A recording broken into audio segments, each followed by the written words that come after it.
Bienvenidos a una nueva sesión, a este análisis a fondo, donde siempre intentamos llegar a la raíz de temas fascinantes. Soy su anfitriona y hoy, junto a nuestro experto clínico, vamos a hacer una exploración muy particular. Hola, ¿qué tal? Muy contento de estar aquí de nuevo para desmenuzar un tema que, la verdad, es tan complejo como apasionante. Y vaya que lo es. Imaginemos por un momento, para quienes nos escuchan, imaginemos que el motor de la mente pierde los frenos de un segundo a otro. O sea, acelerando hasta destruir el propio cuerpo por puro agotamiento. Ujú. Un colapso total. Exacto. O imaginemos que la brújula que nos ata a la realidad se rompe de forma repentina, atrapando a la persona en un caos apocalíptico, pero mientras sigue completamente despierta. Sí, es un escenario que parece de ciencia ficción, pero ocurre. Ocurre. Así es. Hoy vamos a diseccionar la psique humana en su estado más extremo y puro. Y para hacerlo, nos vamos a sumergir en uno de los mapas más precisos que existen sobre la locura clínica. Hablamos de las clases clínicas y el famosísimo Tratado de Psiquiatría del médico francés Henri A. Un clásico indispensable. Es, digamos, un mapa clínico sin igual. Henri A., junto con toda la escuela francesa de mediados del siglo XX, poseía una capacidad de observación fenomenológica que hoy, honestamente, rara vez se ve con tanta profundidad. Totalmente. Y hay que aclarar algo desde el principio para nuestra audiencia. En esta exploración no vamos a hablar de simples desequilibrios emocionales o de tener un mal día. No, para nada. Vamos a examinar la maquinaria biológica y psíquica cuando colapsa de manera aguda, franca, y esto es clave, sin la intervención de medicamentos que enmascaren el proceso. Esa es la pieza fundamental. Comprender las enfermedades mentales agudas en su estado puro. Exactamente. El objetivo de este análisis a fondo es comprender las velocidades y los engranajes ocultos de nuestra mente. Al observar cómo se desmorona la estructura, ya sea porque el acelerador se queda pegado o porque el motor se apaga por completo en un agujero negro, O porque la realidad misma se fractura. así es, podemos entender mejor la asombrosa complejidad que nos permita operar en el día a día. Así que bueno, comencemos por la primera velocidad extrema, la crisis de manía franca y aguda. Bien, la máquina a máxima velocidad. Sí, aquí la mente funciona a una capacidad destructiva, autodestruyéndose por un exceso incontrolable de energía. Claro. Y para dimensionar la manía clínica, según los textos de Henri A., hay que despojarse por completo de esta idea coloquial de, estar de muy buen humor. Sí, estar un poco hiperactivo o muy alegre. Exacto, no es eso. Hablamos de una hiperexcitación absoluta de todas las funciones psíquicas y psicomotrices. O sea, es un estado donde el instinto, las pulsiones y la energía biológica se desatan sin ningún tipo de contención ejecutiva. ¡Wow! Y el origen de esta explosión es fascinante. Repasando la literatura psiquiátrica clásica de esta escuela, señala que el primer acceso suele manifestarse entre los 20 y los 50 años. Esa es la ventana de aparición. Pero lo que resulta realmente revelador, al menos desde mi punto de vista, es cómo la psiquiatría de esa época integraba la biología con la forma física. El tema de los biotipos. Sí, Henri A. menciona la prevalencia de la manía en personas con un, cito textualmente, biotipo pícnico. Y esto no es solo un dato curioso, habla de una visión profundamente organicista. Ese es un punto histórico y clínico fundamental. La teoría de los biotipos constitucionales sugería que la forma del cuerpo estaba íntimamente ligada a la predisposición mental. ¿Y cómo es este biotipo pícnico exactamente? Bueno, el biotipo pícnico describe una constitución física más redondeada, de extremidades un poco más cortas y con cierta tendencia a acumular peso. Ya, entiendo. Y para Etrier y sus contemporáneos, observar esta correlación estadística, junto con los fuertes antecedentes hereditarios que veían en las familias, era la prueba irrefutable de que la psicosis maníaco-depresiva no era un problema de carácter o un trauma psicológico de la infancia. Claro, no era algo simbólico. Exacto, era un destino biológico, una fragilidad estructural latente en los mismos genes. Una verdadera bomba de tiempo biológica.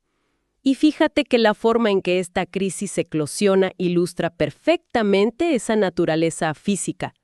A veces el estallido es brutal y repentino, de un día para otro, pero a menudo hay ciertas señales de advertencia, ¿verdad? Sí, los pródromos. es que es casi idéntico al aura que experimentan algunos pacientes antes de una convulsión epiléptica. Semanas antes de la crisis, el termostato de la normalidad empieza a fallar.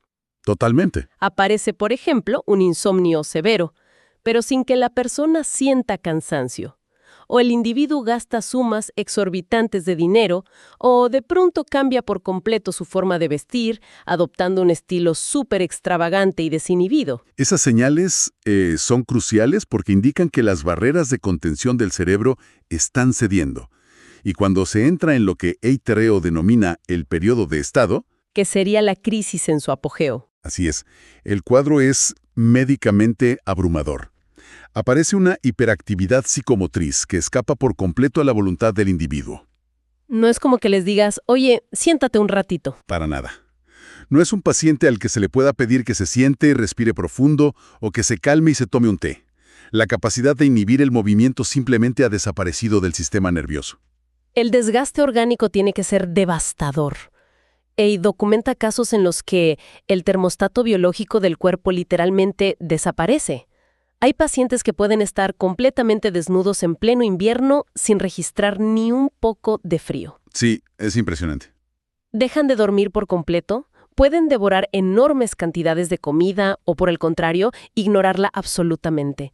¿Cómo es que el cerebro llega a apagar instintos de supervivencia tan básicos? Bueno, eso ocurre porque los centros reguladores del hipotálamo están siendo secuestrados, por así decirlo, por una tormenta de señales excitatorias. Un caos total. Un caos absoluto.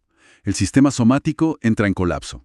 Además, a nivel cíclico, se presenta la hipertimia, que es una exaltación extrema del humor. Pero volvemos a lo mismo, no es una alegría apacible o bonita. Exacto. Es un optimismo desmesurado, una expansividad que, cuidado, rápidamente puede transformarse en un erotismo invasivo o en una agresividad feroz si alguien intenta frenar su impulso. Claro, si los limitas, explotan. Sin embargo, si hay algo que define el núcleo de la manía, el síntoma que la diferencia de cualquier otra cosa en el manual es la fuga de ideas. La famosa fuga de ideas. Es un mecanismo clínico apasionante. Es como si el cerebro fuera un automóvil atrapado en quinta marcha al que le han puesto un ladrillo sobre el acelerador. El motor está revolucionado al máximo, rozando el punto de fundirse por completo. Sí, sí. Las ideas chocan y se asocian, pero por el sonido de las palabras, por rimas o por cualquier estímulo visual que pase frente a sus ojos, no por un hilo lógico. Es una analogía perfecta. La mecánica exacta detrás de esa fuga de ideas es una falla total en el filtrado semántico. A ver, explícanos un poco más eso. Bueno, un cerebro sano tiene la capacidad de suprimir estímulos irrelevantes para mantener un hilo conductor en una conversación. En la manía, esa supresión simplemente no existe. Ah, ya. El paciente ve una silla roja, habla del fuego, escucha una sirena, empieza a cantar, rima la canción con el nombre de un familiar y termina insultando a un extraño que va pasando. Todo en cuestión de segundos. ¡Qué locura! Y esto me plantea una duda fenomenológica bien profunda. Ante semejante torrente verbal y esta hiperactividad tan arrolladora, ¿existe algún grado de conciencia de enfermedad? ¿Te refieres a así se dan cuenta? Sí. O sea, hay un instante de lucidez en el que la persona perciba que su mente se está saliendo de control. Clínicamente la respuesta es un rotundo no. ¡Wow! Y la razón es puramente estructural. Para tener conciencia de enfermedad, lo que en psiquiatría se llama insight, se necesita un requerimiento cognitivo muy específico, que es la capacidad de hacer una pausa. Claro, detenerte a pensar. Exactamente. Evaluar el propio estado mental requiere detener el pensamiento, dar un paso atrás y observar. En la fuga de ideas maníaca, la velocidad aniquila ese espacio reflexivo. O sea, la velocidad es tan extrema que ni siquiera alcanza a formarse un delirio complejo. No hay, digamos, una gran conspiración alienígena o una persecución gubernamental sistematizada como la que encontraríamos en un cuadro de paranoia. No, para nada. Un delirio paranoico requiere tiempo, requiere de una arquitectura mental, de la construcción meticulosa de una narrativa donde cada elemento del mundo encaje en la teoría persecutoria. Todo tiene sentido en su propio universo. Exacto. Pero en la manía pura no hay tiempo biológico para construir una historia. Las ideas simplemente detonan y se desvanecen. La mente es rehén exclusivo de la velocidad. Es aterrador y a la vez un testimonio tremendo de cómo la energía química dicta nuestra realidad. Pero así como la mente puede autodestruirse por aceleración, tanto la manía como la melancolía nos muestran qué pasa cuando la energía del sistema se desborda o colapsa. Pasamos al otro extremo. Exacto. Pasemos entonces a analizar ese polo exactamente opuesto. ¿Qué sucede cuando el motor psíquico se apaga por completo? Entramos al territorio más oscuro de la psiquiatría clínica, que es la melancolía pura. Aquí es imperativo establecer una línea divisoria monumental, que lamentablemente a menudo se desdibuja en el lenguaje moderno. Sí, le decimos depresión a todo. Tal cual. Pero Henry A. es excepcionalmente riguroso al separar un síntoma depresivo común, lo que se clasificaría dentro de una neurosis, del cuadro clínico masivo de la melancolía con M mayúscula. Que ya pertenece al ámbito de la psicosis. Así es. Son universos diferentes. La diferencia en los mecanismos es verdaderamente brutal. En una depresión neurótica, digamos, la común, el dolor es reactivo. Es una respuesta a un estímulo externo. Sí, un evento estresante. Claro, un duelo profundo, una quiebra financiera, un agotamiento crónico por trabajo. En ese estado, la persona emite una demanda de ayuda. Llora, busca consuelo en su entorno, acude al médico pidiendo pastillas o alivio. Busca conectar de alguna forma. Exacto. Una depresión neurótica lanza bengalas de SOS, busca activamente ser rescatada del agua. Es una analogía brillante. En la neurosis, el sufrimiento es genuino, es muy profundo, pero la conexión con el mundo exterior se mantiene intacta. Claro. El paciente todavía cree que el alivio es posible si las circunstancias o si su entorno cambian. En contraste, la crisis de melancolía psicótica es completamente endógena. O sea, viene de adentro. El silencio de la melancolía endógena, siguiendo la analogía, es el de un barco cuya radio ya está en el mismísimo fondo del océano. Totalmente. No hay demanda de rescate porque se asume que todo está perdido de forma absoluta. Esa ausencia de demanda es lo que resulta clínicamente escalofriante. Los textos señalan que, aunque un evento externo pueda parecer el detonante inicial, en realidad, los factores exógenos son causales en apenas el 24% de los casos de melancolía verdadera. Muy bajo. Es una condición constitutiva, va a emerger tarde o temprano. Frecuentemente aparece en lo que clásicamente se llamaba el período de involución a partir de la mediana edad o la vejez, y tiene una incidencia estadísticamente mucho mayor en mujeres. Y si el síntoma cardinal de la manía era esta aceleración incontrolable de la que hablábamos, aquí encontramos una inhibición psicomotriz total acompañada de algo que Ey define magistralmente como el dolor moral. El dolor moral, un concepto clave. Es que no es simplemente estar muy triste. El paciente melancólico está mudo, está pálido, inerte. Y ese dolor moral es una culpa delirante, una autoacusación absurda y cósmica que no tiene ninguna base en la realidad objetiva. Así es. El dolor moral es la convicción irrefutable de indignidad absoluta. Es una certeza biológica de ser la causa de todo el mal en el mundo. ¡Wow! Un paciente puede torturarse internamente, y te digo, con un sufrimiento genuino, por no haber saludado a un vecino hace 30 años. Increíble. Convencido de que ese pequeño olvido causó la ruina del universo. Y a esto se le suma una especie de hipocondría invertida. ¿Cómo es eso de hipocondría invertida? A diferencia del hipocondríaco común, al que le aterra la idea de enfermarse, el melancólico teme enfermar, sí, pero al mismo tiempo desea una enfermedad terminal. Siente que es el castigo físico exacto que se merece por su culpa imaginaria. Es como si buscaran la condena. Y bueno, esto nos lleva al punto más peligroso de esta patología, que es el altísimo riesgo de suicidio. Un riesgo constante. La literatura es muy clara en que el melancólico alberga un deseo constante de muerte. Al principio, esto se manifiesta de forma pasiva, o sea, dejándose morir de hambre o de sed. Simplemente no hacen nada. Inmovilidad total. Pero hay una paradoja clínica en los textos verdaderamente desconcertante respecto a cuándo ocurre el acto suicida violento. Sí, y es una de las observaciones más trágicas pero importantes para el cuidado clínico de estos pacientes. Claro. El mayor riesgo de un suicidio activo no se da en el momento de mayor estupor o parálisis. ¿Por qué?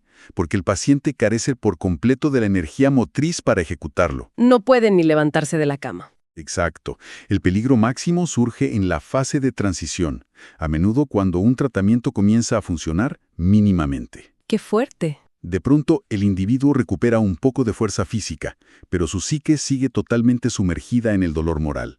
Ahora tienen el motor físico necesario para llevar a cabo el acto que han estado rumiando durante meses. Esa desconexión entre la energía física recuperada y el estado mental que sigue hundido es fascinante y terrible a la vez. Y esto me lleva a cuestionar una variante clínica que se menciona muchísimo en los apuntes: la melancolía ansiosa. Ah, la forma ansiosa, sí. Si hemos establecido que la melancolía es la inhibición absoluta, la paralización total del ser, a ver, ¿cómo se explica a un paciente melancólico que no para de caminar, que se retuerce, que gime constantemente? Parece una enorme contradicción. ¿No se supone que el motor estaba apagado? Energía vital o con un motor arrancando. Ok. Es la manifestación física de un terror interno que supera la capacidad de parálisis del cuerpo. O sea, es decir que el dolor rompe la barrera del estupor. Exacto.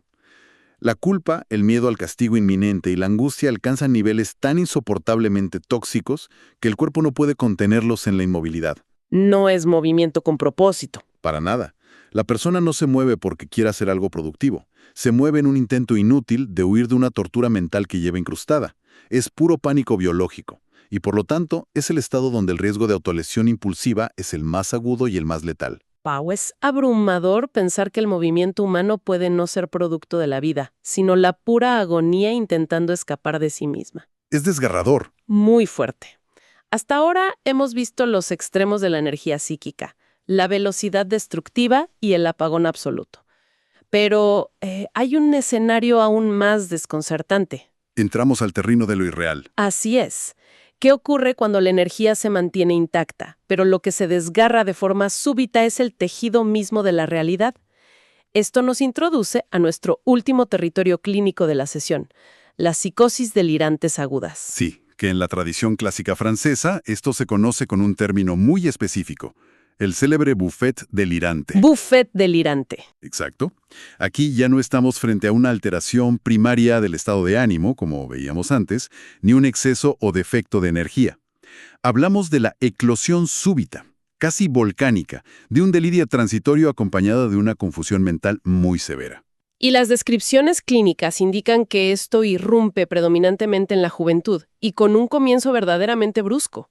O sea, es un paroxismo. Así es. De un día para otro, sin antecedentes claros, el individuo entra en una exaltación extrema. Pero lo que diferencia a este cuadro, el mecanismo clave de esto, es que el delirio es de naturaleza polimorfa. Y esa característica polimorfa es esencial para hacer un buen diagnóstico diferencial.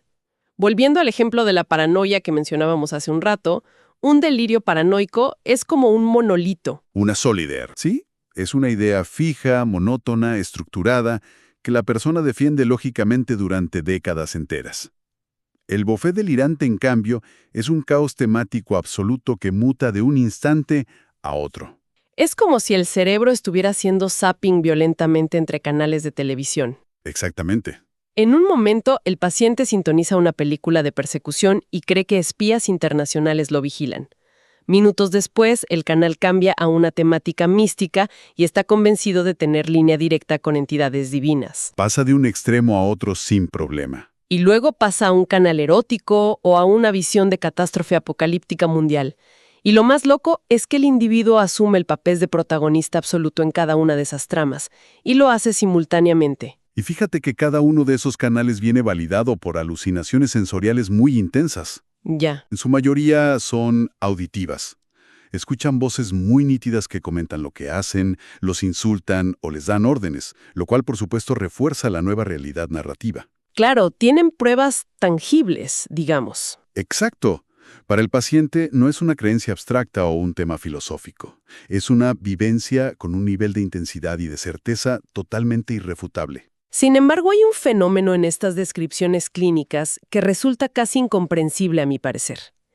A pesar de estar inmerso en este caleidoscopio de alucinaciones y de catástrofes imaginarias, los textos insisten en que el paciente mantiene una aparente lucidez. Esa es la paradoja del bufé delirante. Es decir, aún puede sostener una conversación básica con quien lo rodea. ¿Cómo maneja el cerebro humano esta coexistencia? O sea, ¿cómo puede alguien hablar sobre el clima con total coherencia y simultáneamente estar luchando contra demonios invisibles? Esa es quizás la contribución más exquisita de la psiquiatría de Henry A. Él introduce el concepto fenomenológico del desdoblamiento de la conciencia, o del campo perceptivo. Desdoblamiento. Sí. En un bufé delirante endógeno, el individuo no se desconecta de la realidad objetiva como si de repente le desenchufaras un cable de la corriente. Ok. No es un estado de coma, ni un delirio febril de una infección donde no saben ni quiénes son ni dónde están. Entonces no pierden el mundo real, sino que se les suma uno nuevo a la ecuación. Precisamente, es una conciencia dividida. Hay una percepción del mundo objetivo. O sea, reconocen al médico que los atiende, saben la fecha exacta, identifican su habitación en el hospital. Están ubicados. Pero superpuesta a esta capa, existe el ensimismamiento de la experiencia delirante. Y lo trágico de todo esto es que esa capa delirante tiene un peso de actualidad y una gravitación emocional muchísimo mayor que la realidad exterior. ¡Wow! Viven habitando dos mundos paralelos. Conversan con el médico en uno, mientras escuchan las directrices del fin del mundo en el otro. Un esfuerzo cognitivo gigantesco, sinceramente. Y bueno, para llegar a este diagnóstico, hay una regla de oro en el tratado clínico que subraya la enorme fragilidad de la mente. Es absolutamente vital descartar cualquier causa exógena. Regla número 1 de la psiquiatría de urgencias. Sí. Hay que confirmar que esta eclosión no es producto de una intoxicación por sustancias químicas externas, llámese hachís, cocaína, anfetaminas o incluso el alcohol. Y esa distinción es de vida o muerte para el diagnóstico psiquiátrico a largo plazo. El asunto aquí es que los síntomas fenomenológicos, o sea, lo que el observador ve desde afuera, pueden ser idénticos. Es decir, se ven igual. Exacto. Una embriaguez delirante inducida por sustancias tóxicas puede generar un caos polimorfo con alucinaciones vívidas y este desdoblamiento de conciencia que mencionamos. El cerebro humano tiene un número limitado de formas de manifestar una avería. Claro, reacciona con las herramientas que tiene. Sí, la diferencia crítica es que una vez que el químico externo se metaboliza y abandona el sistema, la realidad objetiva debería restaurarse por completo. Pero si el delirio agudo es endógeno, revela una fragilidad estructural profunda e inherente en la psique del paciente. Definitivamente, recorrer estos textos clásicos y observar estas tres manifestaciones extremas, la velocidad destructiva de la manía, la parálisis aplastante del dolor moral melancólico y esta fractura caleidoscópica del bufé delirante, es verdaderamente revelador. Sin duda. Nos permite asomarnos un poco a las poleas, a los engranajes y a los circuitos bioquímicos que rigen nuestra existencia. Y creo que el gran valor de analizar a fondo estas clínicas es no solo educativo, sino profundamente humanizador. Totalmente de acuerdo. Comprender que una crisis mental aguda no es una falta de voluntad, una debilidad de carácter o una simple emoción fuera de proporción, sino un fallo profundo en la maquinaria perceptiva y ejecutiva, es el primer paso vital para desmantelar el estigma que rodea a la enfermedad mental grave. Fomenta una empatía genuina. Exacto.